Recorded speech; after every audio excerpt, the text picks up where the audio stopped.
Our presenter will be Dr. Ivory Tubbs. He works for, am I saying this right? WICHE, the Western Interstate Commission for Higher Education. You nailed it. That was it. Awesome.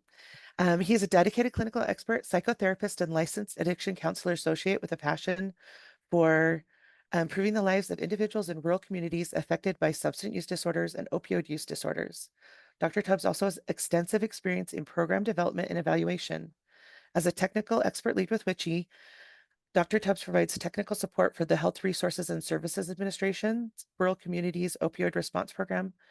His expertise extends to multi-sector consortiums in rural communities, assisting grantees in planning and implementing their work plans to address SUD and OUD.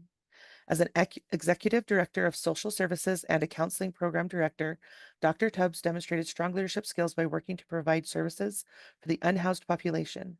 His commitment to client care and team development resulted in enhanced program effectiveness. Dr. Tubbs also serves as a psychological assessor, administering diagnostic evaluations and creating treatment plans for patients with psychological, behavioral, and co-occurring disorders. He has also worked as a senior public health investigator with the City of Houston, Bureau of Epidemiology, conducting psychosocial assessments within the HIV and AIDS community for the Centers for Disease Control. Dr. Tubbs also added to his knowledge base by joining the University of Texas School of Health Sciences Psychiatric Center, working with acute and non-acute psychosis patients, as well as patients in the Forensic Psychology Unit for the Houston Police Department. I've had the pleasure of seeing him present in other subjects, and I am so pleased that we get to hear from him today and for the next few sessions. So I'd like to turn the times over to Dr. Ivory Tubbs. Thank you, Carissa. Welcome, everybody. Thank you for joining. I appreciate you taking your time out of the day to come and join us. One of the things that I want to make sure that we do is to let you know that your input is vital. I want to hear from you. I am not a person who loves the sound of my own voice, nor do I enjoy talking about myself. I want to be able to extend as much assistance as I can to everybody on the call. And at the end of the presentation, you'll see my contact information, which is right there for you to reach out to me at any point.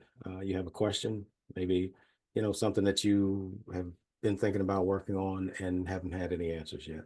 But with that, we will get started and hopefully give you some time back to your day. This thing on, let's see. All right. So motivational interviewing, what is the origins of motivational interviewing? It comes from Maslow's hierarchy of needs. And that's psychology 101, right? What are your needs? Physiological, security, esteem, social, self-actualizing. And the term was first really defined by Dr. Miller. He was a psychologist, and he was working with patients who had AUD, but back in the day, they called it just, you're an alcoholic.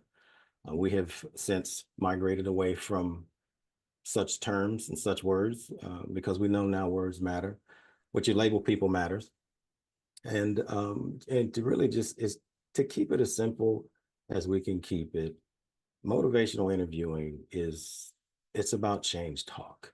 It's about being able to form the relationships with the people who you work with, to encourage them to do something different. If it's risky behavior, or if they're doing things that are detrimental to their lives, to their health, to their family, community. This is what motivational is basically in its simplest terms. So what is it? It's an evidence-based practice. So that is something that you can bank on. When things are evidence-based practices in psychology, we typically don't like to deal with anything that is not evidence-based. When you're in what you're doing right now, one of the things that I've talked to people about before is in psychology, we're trained to work within the abstract. And there's so much room for interpretation. But one of the great things about motivational interviewing is that, like, it's with this acronym, it's resist the writing reflex, understand that patients' motivations will vary from patient to patient, listen with empathy. And one of the most important things, that you want to do is empower your patient. You never, ever want to belittle anybody. You never want to make anybody feel as though their life's choices are terrible because they weren't your life's choices. So, tomato, tomato. I put this here because there's no set formula for motivational interviewing. This is something that you develop over time. When we becoming a therapist, psychologist, we go through certain trainings and people, certain principles that you've got to adhere to. And really it's a lot around boundaries. But to be honest with you, it is your interpretation. This is one of the great things about it. You don't have to have years of extensive formal training. You don't have to. What you have to have is a compassion for people. And when you have that compassion for people, it looks different.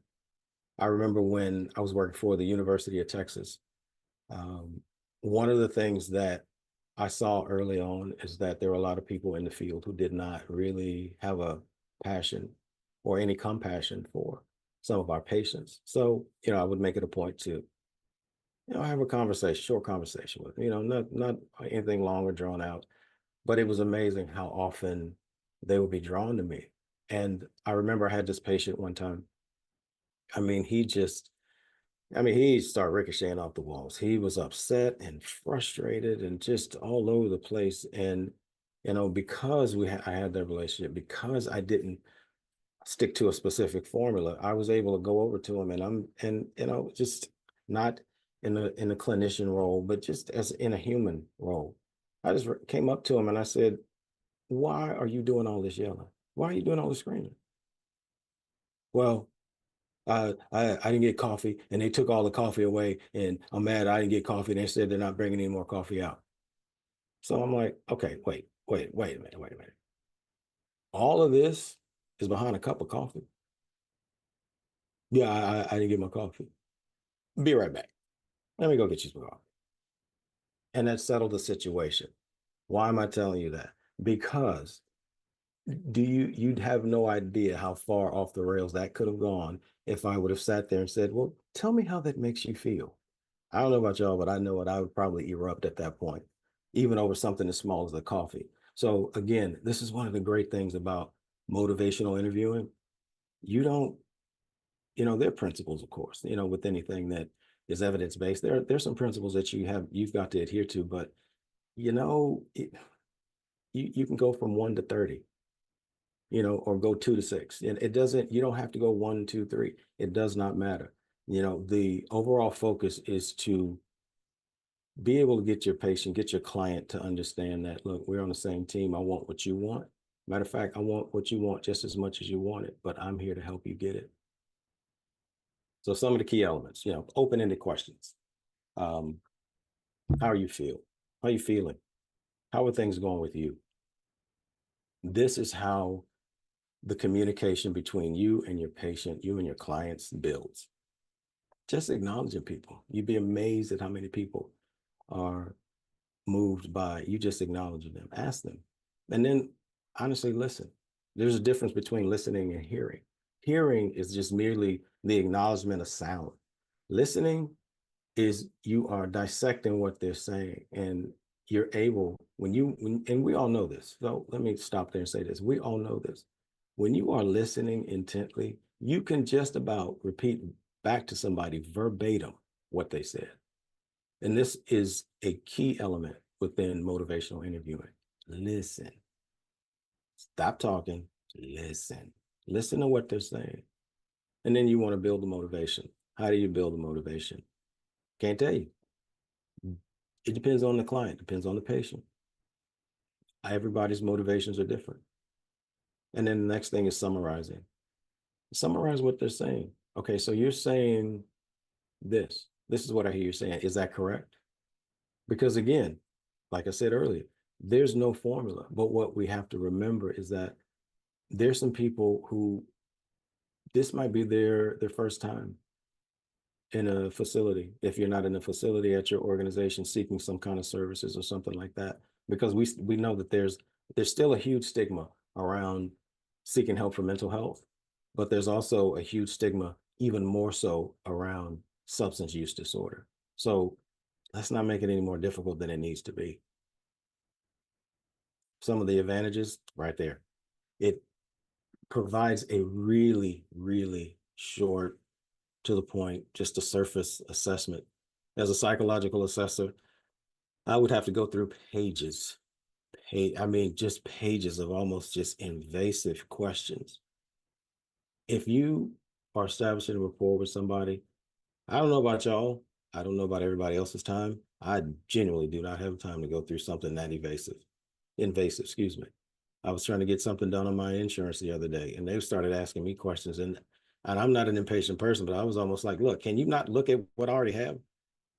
Think about somebody who is not feeling the most comfortable where you are. This is what MI does. It allows you to assess the situation really quickly, see where they are. And this first step is not the time to set up any kind of treatment plan. It's just not it. Because what you're assessing is the person. You're not assessing everything that's going on. You're assessing the person.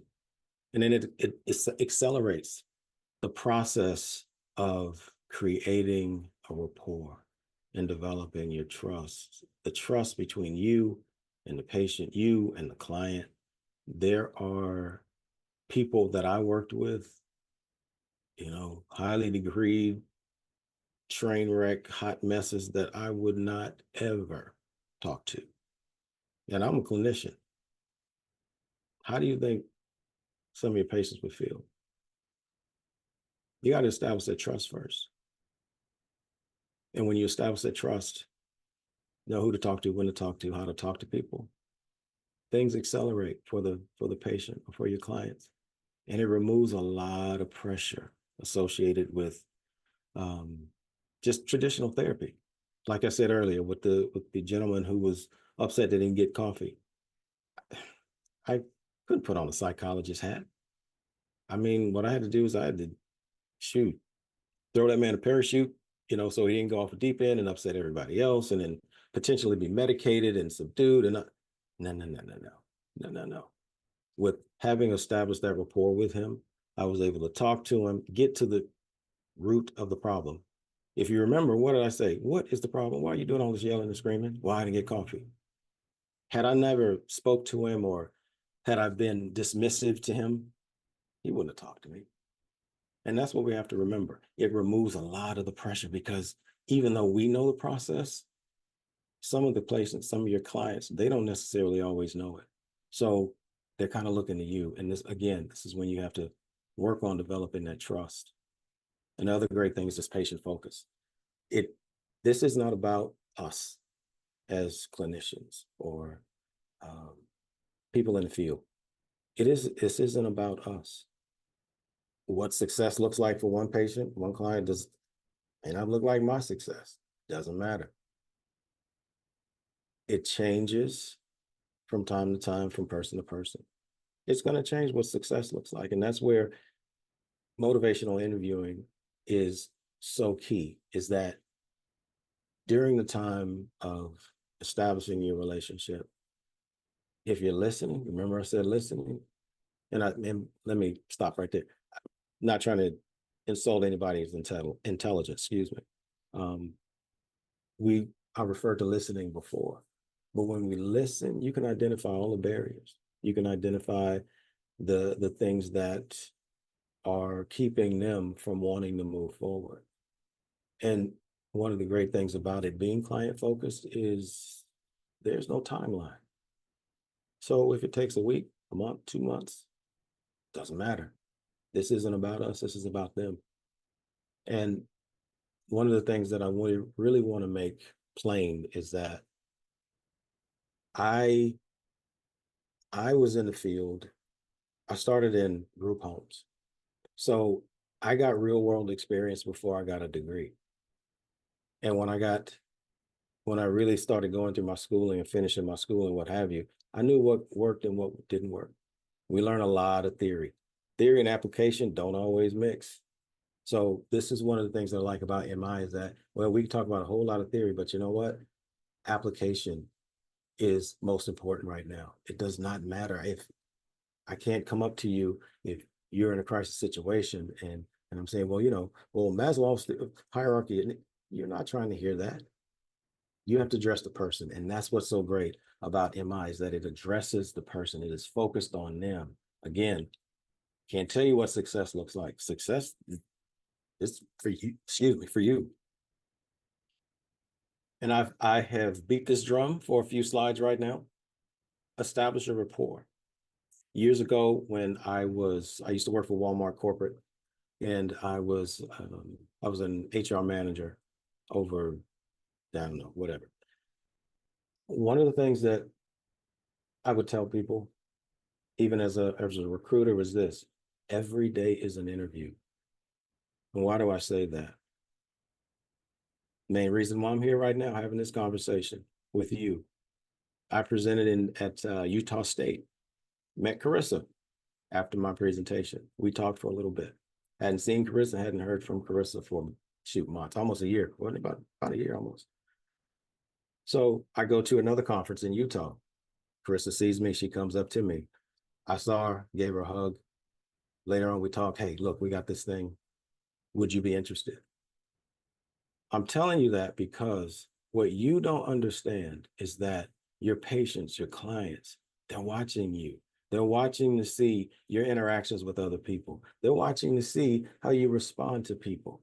And if you are working with people who are in crisis, you have to be mindful that they are watching that. This is entirely uncharted territory for them. I know if I go to a dentist and I see the dentist, you know, barking at staff and stuff like that, you are not getting in my mouth. Won't happen. Same thing with your patients and your clients. Every day is an interview. They're watching how you handle yourself. We know that a lot of times people come in that you work with, there are some stories that will leave you with your head hung, have you shaking your head. Can't do much about that. But what you can do is focus on your reaction. How do you act? How are you carrying yourself? Because somebody's paying attention to you. You just don't know who, and you may never know who, but somebody is paying attention to you. So always be mindful when you are with your patients. Establish a rapport, even if it's people in the lobby. Hey, how you doing today? Hey, I like those shoes. I like those socks. Something. Establish a rapport because people will remember that. People need to be made comfortable when they come in. Teamwork. This is what it's about. I've said this before. I said this in a couple of slides earlier. This is a partnership. This is a partnership. It can be so intimidating for a lot of people who are challenged with SUD, AUD, OUD to seek help. And when they seek help, one of the things you don't need to do is to be the subject matter expert, the know-it-all. And I say that because yes, you need to be the subject matter expert, but you don't need to flash that to them at all times. The situation does not always call for it. I give you an example. I play golf, and when people find out what I do, I've had people say, "Oh, you're psychoanalyzing me right now," and I'm like, "No, I could not possibly care what is between your ears right now." And on top of that, no copay, no analysis, so get away from me. So, and then we laugh and we kind of joke about it, but it's not the time to always be a subject matter expert. With your patients, it's teamwork. I need to figure out how you want to get there. Where do you want to go? All right, well, let's chart a path. That's where you are. And the other thing is just the autonomy. Just learn to embrace and respect your patient's autonomy and decision making. Oh, I just saw it in. I got an extra all and know it all. Okay, well, don't be a know it all. How about that? Um, but embrace their autonomy. Embrace the fact that I promise you, if they dress themselves that day, they can make some decisions. Give them that autonomy. They are not babies. If they are there, they're there seeking your assistance with something. Take a step back. Let them be the adults that they are, if it is that you work with adults. I'm assuming here. We talked earlier about listening. Listen to what they're saying. Don't wait to speak. I know we've probably encountered a lot of people like that, all of us in our lives, where, when you're speaking, they're just taking a deep breath, ready to go again. That's not what this is for. Listen to what they have to say. Process the things that they're saying. And I can promise you, when you do that, and obviously I'm trained to do it, just listen for a while. They'll tell you just about everything you need to know if you just listen. Find out what their resistances are. You'll find out how they got where they got to. And that's another thing. Everything does not need to be uncovered. Listen, process their words, help them. That's what we are. That's what we're here to do with motivational interviewing.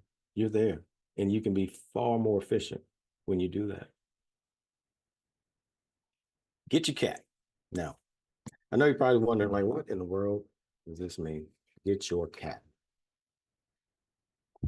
Years ago, I bought a house in this neighborhood, and my neighbor came across the street, and his cat, his wife's cat, came with him. And his wife probably loved the cat more than her husband, but they weren't my patients, so that wasn't my problem, right? So his cat comes across the street, and my dogs are outside. They were in the backyard. I didn't have a fence. My dogs are highly trained, so they didn't go out in the street and all that kind of stuff. So he brought his cat across the street. Cat followed him. I said, "Hey man, you might want to get your cat." I said, my dog, he does not like cats. He does not like them. I said, kind of gave him a little background. I said, look, he got swiped at a couple of times when he was a puppy. And, this dude holds a grudge. So you might want to get your cat. Oh, the cat will be fine. Okay. A little while longer. You might want to get your cat. The cat will be all right. Well, my dog was in the backyard at the time, so there was no threat. My dog came around the corner, and he was a black and brown brindle.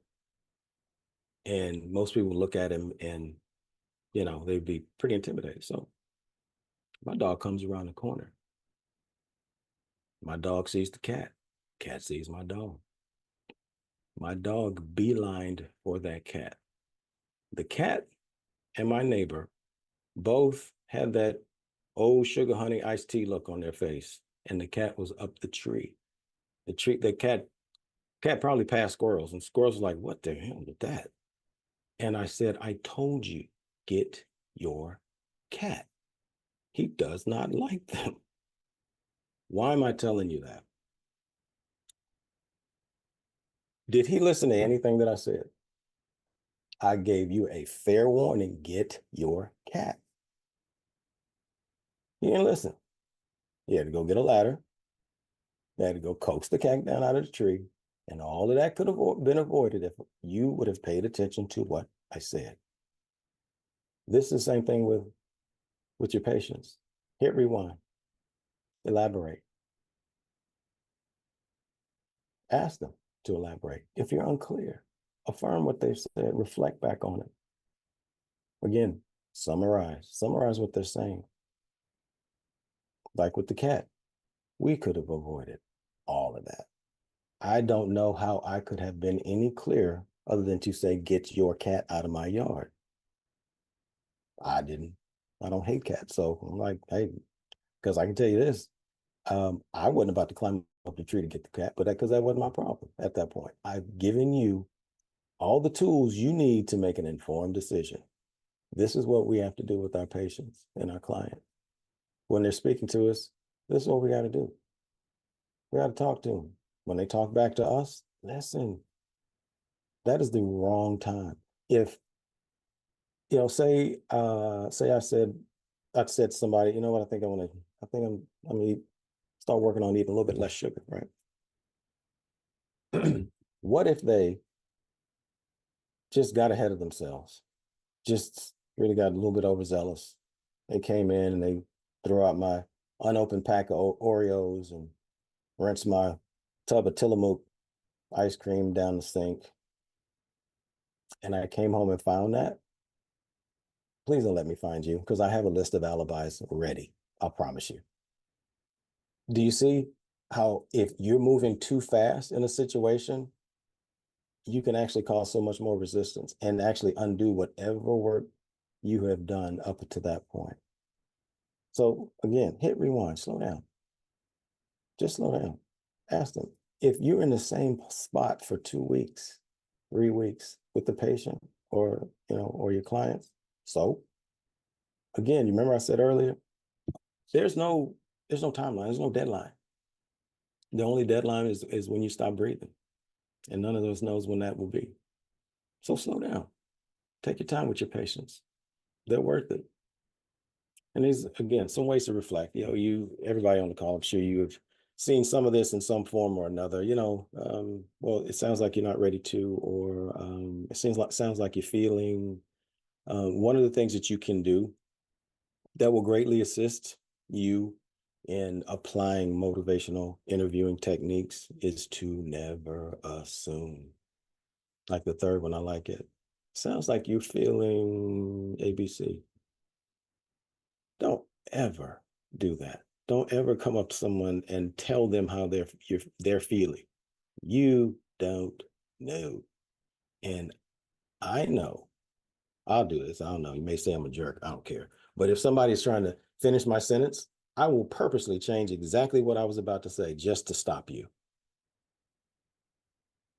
No, like I said, you can call me a jerk if you want to. Don't finish my sentences. You don't know what I'm about to say. Don't do it. Give them that respect to let them elaborate on how they feel or what they're thinking or what the trouble is, even if they come in and you, after you've formed a rapport and they say, I guess, they may be having trouble with, their spouse or somebody like that. When they're talking to you about something, do not jump ahead in the conversation like, oh, yeah, your wife is probably stopping you. Stop, stop that. They may not even be anywhere on the list of people that may be causing them that problem. Take a step back. Again, rewind, slow down. And as you improve your reflections, your reflection prompts they will shorten. Because it's just like with any person you have gotten to know really well. Um, you can get to the point, right? So what are you having a problem with today? If you've seen somebody long enough, you know them, they've talked to you about their history and that kind of thing, you can get to that point. So this is why I say as you improve, not just in your technique and how you apply motivational interviewing, but also in the way that you have established rapport with your patients. I was on a board of a homeless mission years ago, and one of the things that I learned is that not everybody is unhoused for substance use or mental health or anything like that. So assuming can get you in a really bad place with the client. So again, as you improve, your prompts are shortened. You'll be able to say certain things and get to the point. They know that you care about them. But again, this is once you have already established a rapport.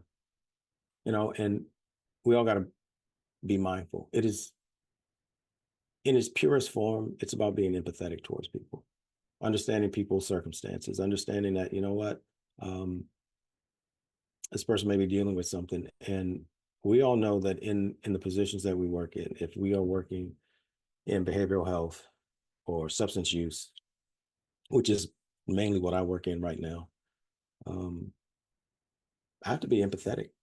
I have to be empathetic in how I look at a situation. And this is before I open my mouth or reflected or done anything. I've got to be empathetic. Um, no one is going to do, I won't say no one, that's a very broad statement. Not very many people will do well if you're not empathetic. I was in the military, they'll bark an order at you. I don't care how you felt about it. Different environment, right? But you're talking about people who are hurting in some way. So you need to be empathetic. It's a, I think it's an African proverb. Maybe I should have researched before I said it. So if I'm wrong, I'm wrong. But maybe on the next call somebody can clarify it. But an African proverb says it's something like, it's an empty stomach causes closed ears, or something to that effect. I mean, when I was executive director, there are people who came in and they needed things and they were upset, but you know what? And I had a food pantry. So let me grab you something out of the food pantry. And here's something to drink. Here's a bag of chips, something like that. Um, in the in the event that I could help them, at least I was empathetic to their situation. My team was empathetic to their situation, that we could help them with what we could help them with at that point, to then be able to find what other resources we could find for them. But this is what you've got to do. And this is what I believe that everybody who on this call works within behavioral health, this is what you're doing. You're empathetic towards people. That's why you're doing what you're doing. So again, engage the client, dialogue, seek make a partnership, work to understand what influences the patient's actions and behaviors. This is key. Again, not a timeline. This may take a while. And then help them to identify. Remember before, hey, so you're saying ABC, 1, 2, 3. Is that what I get from you? Okay. This is what our job is. It's our job is to help them identify some of the things that have hindered them so that they can move forward. And then again, like I said, what success looks like is different for everybody. And our job is to remove that ambivalence, that uncertainty, so that they can make the decisions to then make the changes. We're helping them to read a roadmap. We know what the roadmap looks like in that, if there's addiction, um, if there's someone who is addicted or who is, and I use addicted lightly because right now we don't like to say that as often. But if there's someone who is challenged with alcohol use disorder or opioid use or substance use disorder, um, we have a better idea of the roadmap. Our job is to help them to see that, look, you're not going to be by yourself on this thing. We have to make sure that they understand that we're not going to let them fail. When I was in the military, it's the same thing. When I was a squad leader, same thing. No, I'm not going to let you fail. Now, if you fail, you will have to put the energy into failing by yourself, but I'm not going to let you fail. This is that part. This is the last part. Do what we can do to help them to not fail. Well, we got through that pretty quick. Does anybody have any questions about anything that was presented, or even if some things that you may have encountered where you are?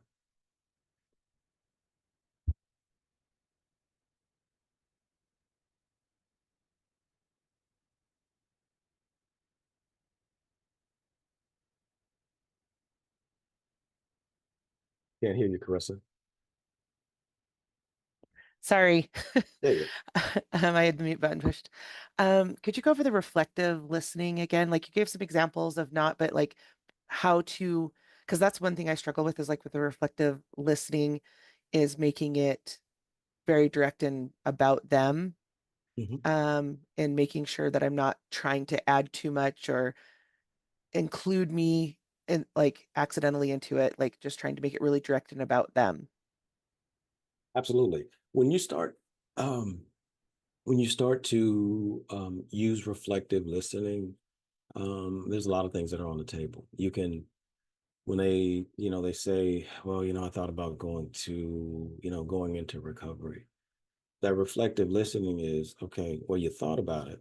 So what did you think about it?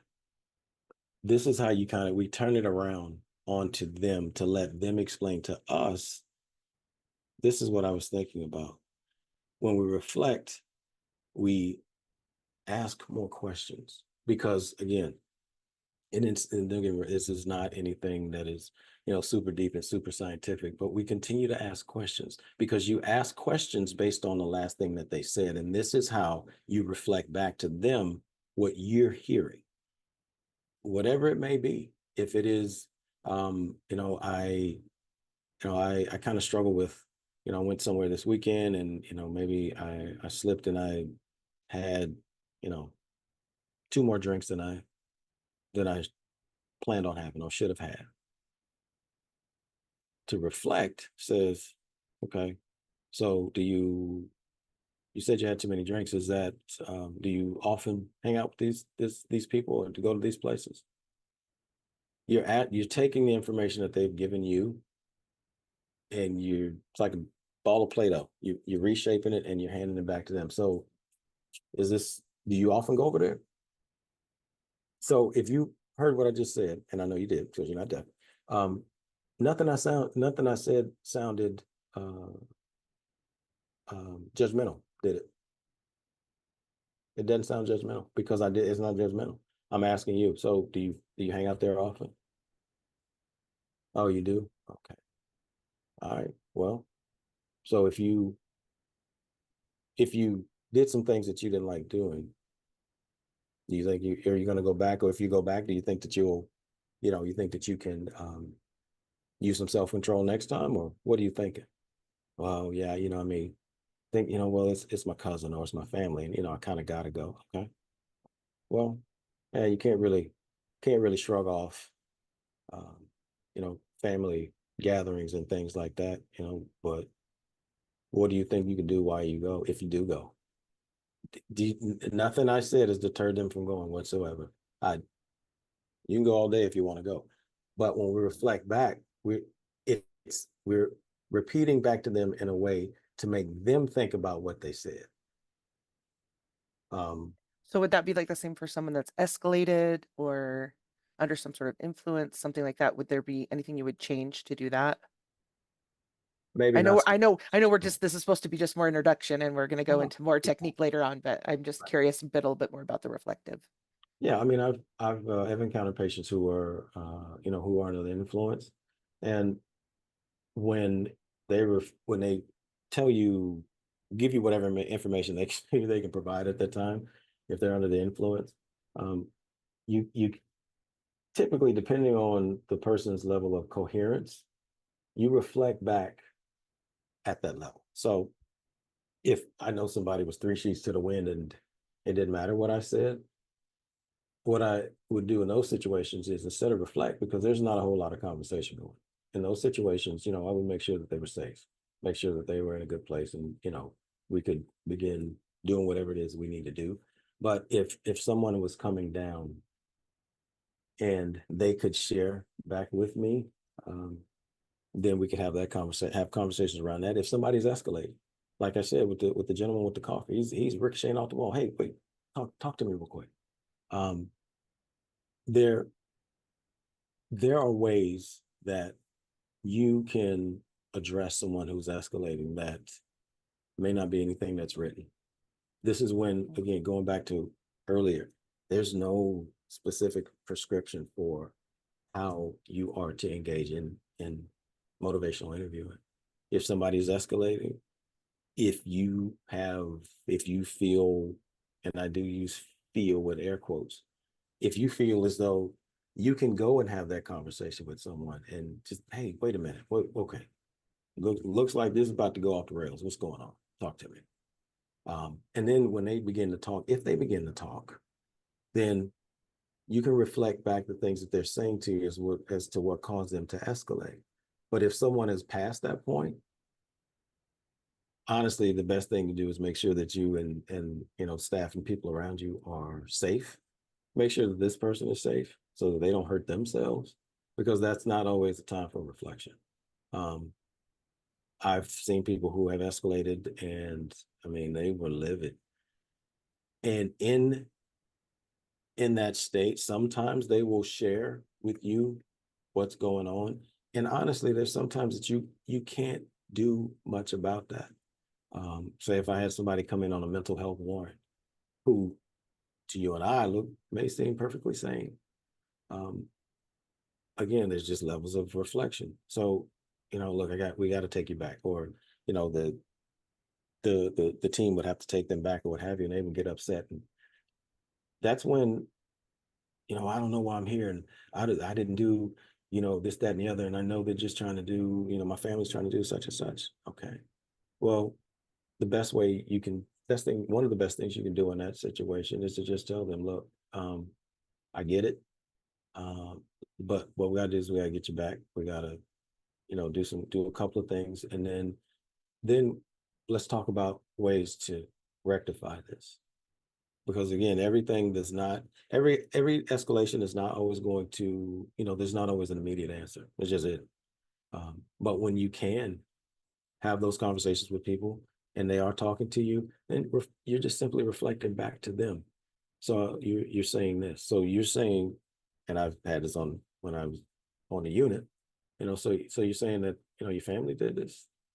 Yeah, my family did this. Why? Well, why did they do that? Oh, because they did this, or because I said this, or because I said that. Okay. So is that something you normally say? So again, if you hear what I'm saying, it is nothing is judgmental.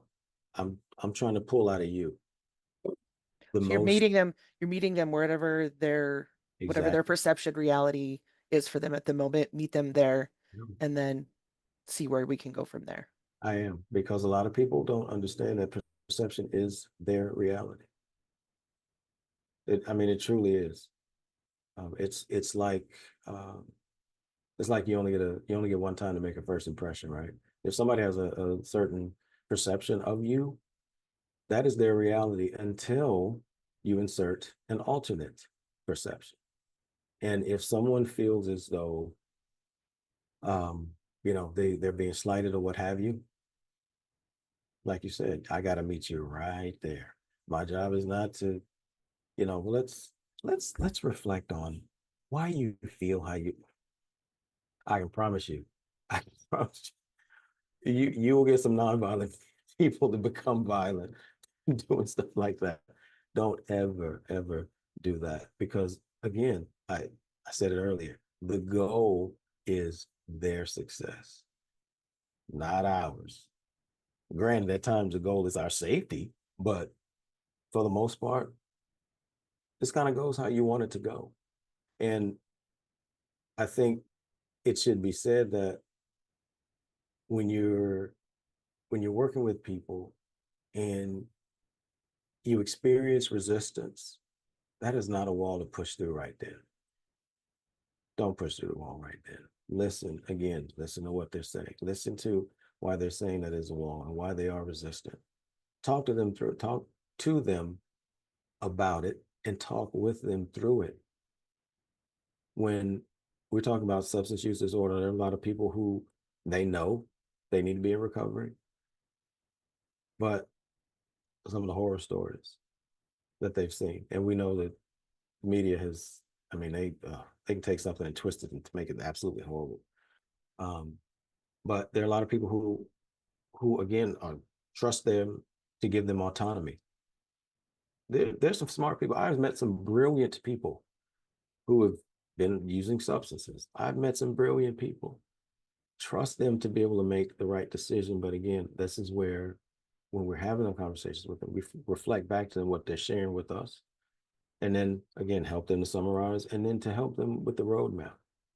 Let them know that, not every facility that you've been to is the same. Or excuse me, not that you've been to, but not every facility is the same as where you've gone. Or, everybody has a different story. But again, it is not the time to push through a wall just because somebody is resistant.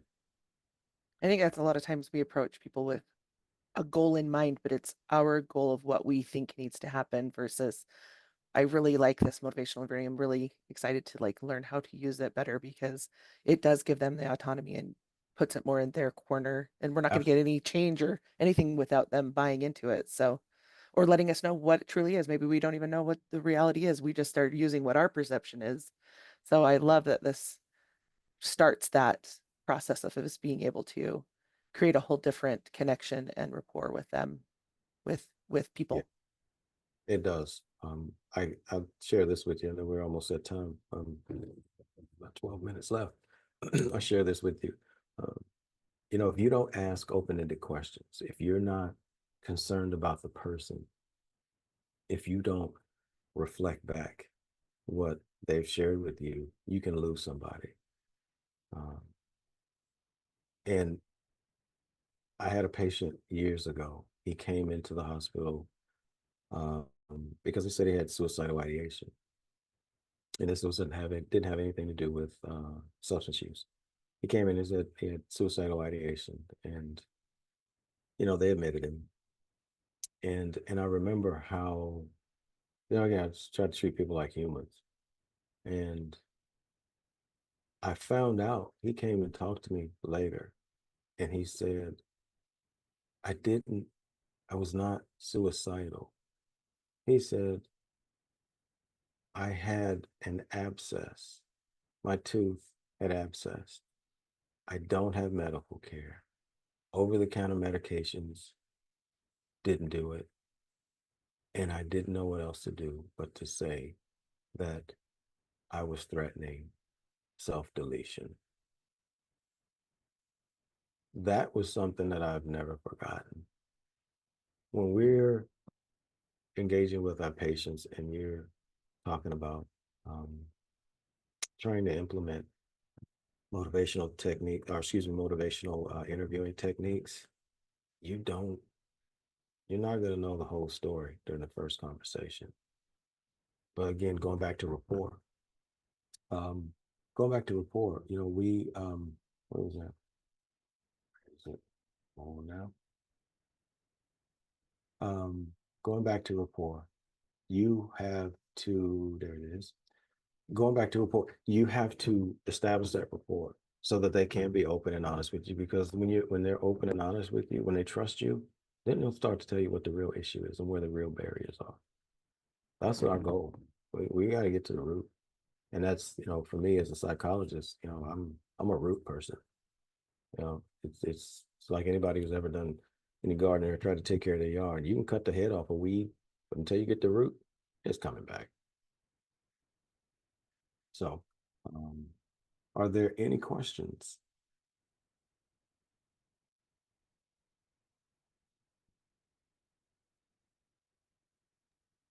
We give people a minute to think about it. We just want to remind that we have our next sessions. Um, we have sessions. If we You can raise your hand or ask questions too to let us know also. Next Tuesday, the 24th, October 1st, and then October 15th to learn more about motivational interviewing from Dr. Tubbs. Um, you can put your questions in the chat. You can raise your hand and then you can ask your question.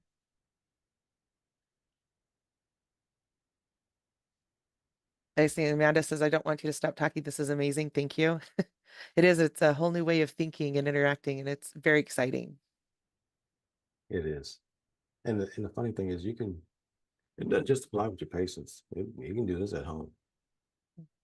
You have to be very careful. I try to, like my family, I try to turn off being a psychologist because there are things they tell me and I'm like, oh, I got the answer. Oh, I got the answer. Nope, not saying a word. Remember what I said earlier? Nobody wants to be around a know-it-all. So I will sit there and I'm like, oh, okay. Oh, okay. So you stuck that fork in a socket, huh? Okay. And you plan on doing it again, huh? Okay. How does that make you feel?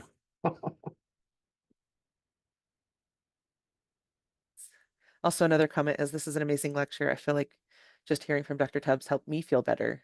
And I agree. Like it helps you feel more inspired and being able to like, I don't know, interact in a more personal way, I guess.